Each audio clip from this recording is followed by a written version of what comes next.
Saan sana naman siya naglakbay. Nakikiosisero na naman sa ibang bahatong taong to.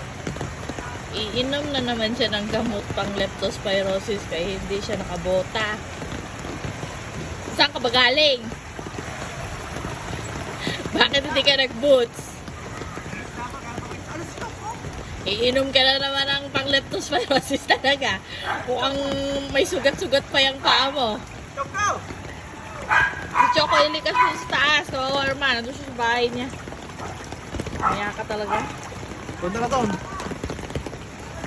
Nandun ako eh. Narangan ko yung